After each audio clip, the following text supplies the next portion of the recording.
તો ચાલુ થયું ને। આપનું નામ? હરેશભાઈ લક્ષ્મણભાઈ કણદેરિયા। હરેશભાઈ, સોનાવાલા હોસ્પિટલમાં તમે આવ્યા છો અને તમે જાણ્યું તો શું આયા પ્રશ્ન છે ડોક્ટરનો? અહીંયા બોટાદ જિલ્લાની પહેલી તો સિવિલ મંજૂર કરી હતી, એ સિવિલ નું કામ બંધ રહ્યું છે, એના પ્રત્યે સોનાવાલા હોસ્પિટલને સિવિલ જાહેર કરી છે। સિવિલ જાહેર કર્યા પ્રમાણે ડોક્ટરોની ટીમ છે નહીં।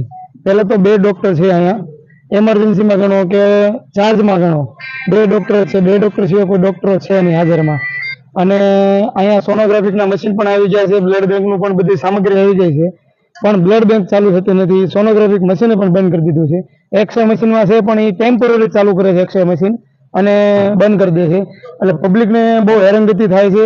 અને વારંવાર રજૂઆત કરી આરમો સાહેબને તો એવું કહેવા માંગે છે કે અમને ઉપરથી ડોક્ટરો ફાળવતા નથી।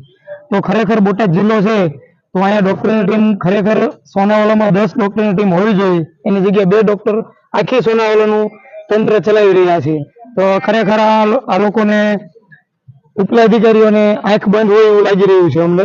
અને જે પણ સમયે કોઈ બી એમરજન્સી કેસ આવે એટલે બોટાદથી તાત્કાલિક રિફંડ કરે છે ભાવનગર પહોંચતા અમુક લોકોનું ડેથ થઈ જાય છે, તો એ ખરેખર કોની જવાબદારી રહે છે?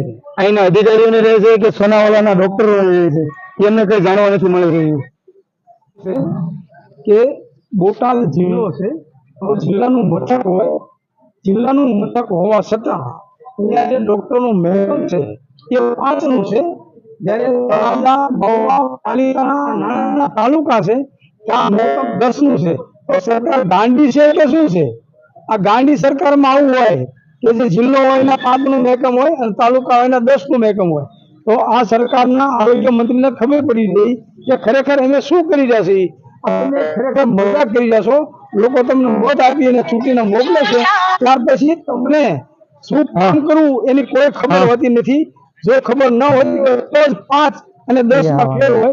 બોટાદ દસ્તક ન્યૂઝ, LD મકવાણા, બોટાદ।